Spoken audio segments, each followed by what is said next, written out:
Good morning. As I go through my week here at Unity Temple, I'm just absolutely amazed and deeply appreciative of what this place is. The people that come here are blacks, whites, Asians, Hispanics, and Native Americans. They are Buddhists, Hindus, Muslims, Jews, Christians, and atheists. We have ex-nuns, ex-priests, prostitutes. That was a prostitute.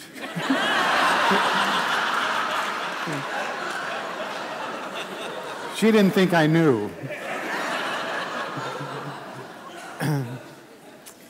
We have people with great sums of money, people with very little money at all, some people with no money, people with high degrees of education, people with no education. But it's just so wonderful because we come here and we sit peacefully among each other. And the only thing we ask is that prejudices and discriminations be left at the door, and the ushers will hold them for you. If you want them when you leave, you can have them back. But right now, right here, it is just us. And if we can do it, the world can do it, because the world is just a bigger group of us. And so that gives me so much hope. And that at some point in the future, the world will come together and they will have the same peaceful setting as we have here. Some of you might have noticed that we changed the order of service. We put the meditation before the talk. After a great deal of conversation, a great deal of research, a great deal of strategic planning, we determined that the meditation works better in front of the lesson. That way, if somebody yawns while I'm talking, I can rationalize that they're still a little sleepy from the meditation. It's all about me. But I'd like to have your comments on it. I'd like to hear back from you what you think of the change. This isn't my church. It doesn't go my way. But it's all of us. We're all in this together. And it has to meet the needs, the desires, and the wants of all of us with the collective mind. Also, I received some notes that people would like to see changes in the music. And I'm certainly open to that. If you'll let me know what kind of changes you'd like to see, that is great. We'll take them into consideration, and we'll see what happens. So stay in touch. We can't communicate too much. I read in the paper earlier this week that a satellite, a U.S. satellite, was returning to Earth. Anybody else read that? Yeah. Has it landed yet? Oh, thank God.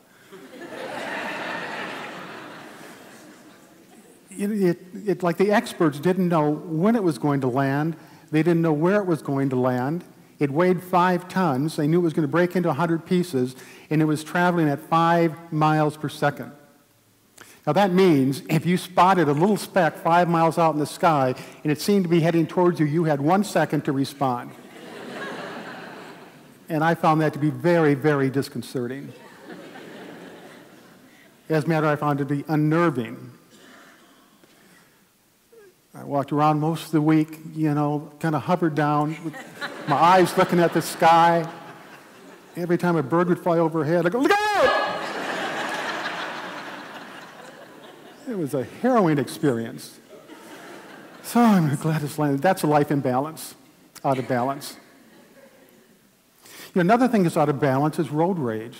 I don't know if any of you noticed, but this week, a fellow was driving down the road, and another car cut him off, and the car was veering all over the road. When the 2 cars got to the stoplight, the guy that got cut off got out. He went up to the other car. He started yelling, screaming, blurting out obscenities, waving his arms all over the place. And I tried to explain that I was looking for satellites.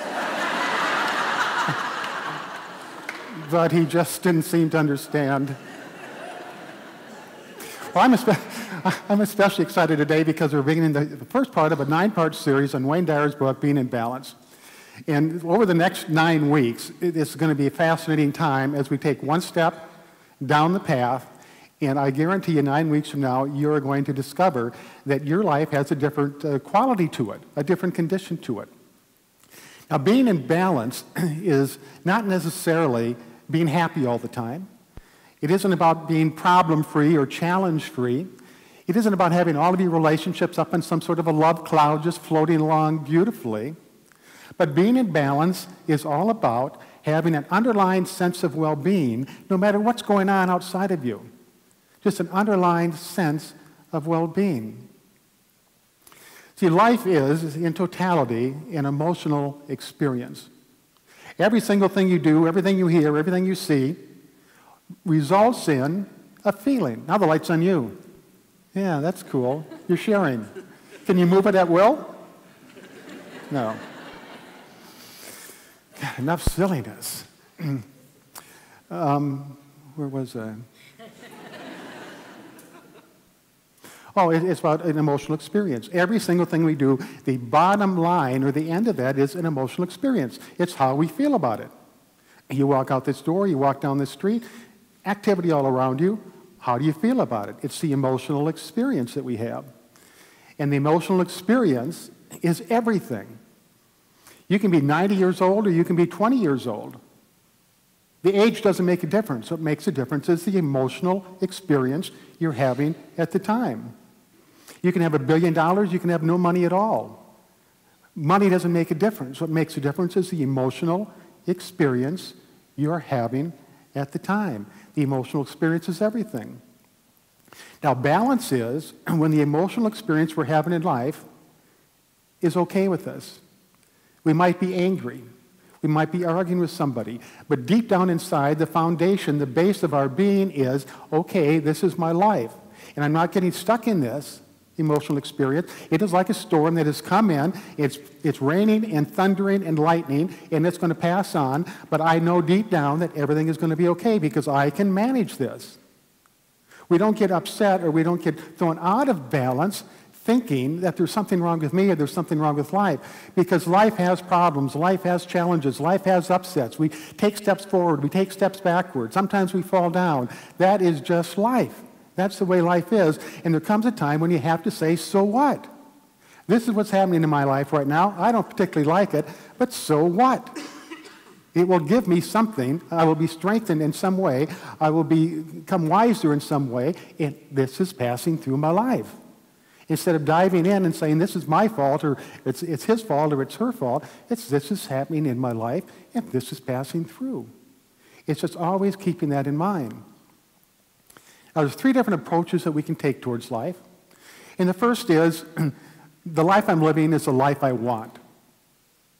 Everything is okay. I feel good about my life. I feel good about who I am. That's good. You're doing something right. Don't change. The second approach is, things are happening in my life that I don't particularly care for, that I don't like. I don't like the life that I'm living. I'm not living the life that I want. I'm not particularly happy with myself. That's okay. Those times come. It's keeping the clearance of mind, knowing that I can change. I can make changes about those things in my life I don't like, or if I can't change those things, I can adapt to them. See, as spirit beings, we have the power to do both. We can change that which we can't accept, or we can accept that which we can't change. We have that power, but we always come back to a balanced point of view where we're not out there fighting or struggling or getting beaten down by something else. And the third thing, which is the most devastating, is a life of apathy. And that is when something comes along that knocks us down, that takes the wind out of our sails. It might be the ending of a relationship. Somebody might betray us. It might be a great loss. It might be the loss of a job. It can be all sorts of things that are just uncomfortable, and they kind of throw our life into a wobble. And we get knocked down, and for some reason, we don't get back up. We stay down. We forget that we have the faith, that we have the hope, that we have the confidence, that we have the resilience to rebound. I mean, that's what life is. Life rebounds. But sometimes we get so conditioned to being down and staying down that we just lead an apathetic life. And that's a life where I don't care. I'm too tired. I don't want to do this anymore. It's okay. And sometimes we get so conditioned to that we lose sight of the life that we really want. We're living a life, but not the life we want to live. I read a story once about a fellow that traveled overseas, and he was visiting the ruins of Alexander the Great's library. And as he's walking through the rubble, he tripped over a rock and fell down. And when he did so, the rock overturned, and beneath the rock there was a single page from a book. And on the page there was a map, and on the map there was an X marking a particular spot.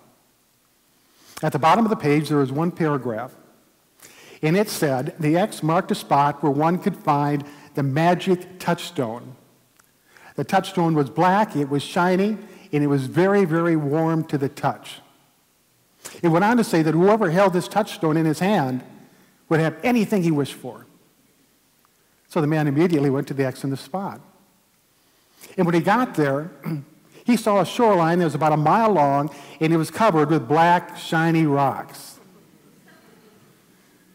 So what was he to do? He came to the conclusion that in order to find the touchstone, he would have to start picking up rocks until he found the one that was warm to the touch. And he also concluded that in order not to pick up the same rocks twice, when he picked up one that wasn't warm to the touch, he'd throw it far out to sea. Well, the man showed up the shoreline every morning, picking up rocks, throwing them out to sea. Picking up rocks, throwing them out to sea. Every single morning, days turned into weeks, weeks turned into months, months turned into years, picking up rocks and throwing them out to sea. But then one day, he picked up the rock. It was shiny, it was black, it was warm to the touch. But he had become so conditioned by his routine, by his methodical way of living, by his habits, that he threw it far out to sea. Now, I bring that up because sometimes our lives are exactly the same way. Something happens and we get knocked down, and pretty soon we develop a routine of going around the same track day after day after day, not feeling good about who we are, not feeling good about our lives, looking down at the grimy cement instead of up at the clear blue sky. And when we're down that long, pretty soon it becomes a routine, the routine becomes methodical, and the methodicalness turns into a habit. And just like the man who was throwing rocks, when the opportunity came for what he was looking for, he threw it away. Opportunities are in front of us all the time to rise up and move forward, but we miss them because we're so down and so immersed in our way of life. It's all habit. And when that happens, it means one thing and one thing only. It doesn't mean that there's something wrong with you. It doesn't mean that there's something wrong with life. All it means is that you're on the wrong path. Your life presents thousands of different paths. And the one that you're on at any given time is just one of the thousand. So when you come to that point and you realize that I'm not living the life I want to live, or I'm not the person that I want to be, it just means I need to find a new path. And sometimes that means determining what changes need to be made in life. And those changes sometimes can be very difficult. It can mean ending a relationship. It can mean leaving a job. It can be moving someplace. As they say in A, sometimes you have to find a new playground with new playmates. And those are tough decisions. But you can't let those decisions stand in way of the life that is yours to live. You know, we get hurt sometimes. We get emotionally wounded. And we feel down and out. But every hurt has a healing. And it's up to us to initiate that healing. There's two basic things we need to start this path and being in balance. And being in balance is living the life I want to live, or being in the process of moving towards the life I want to live.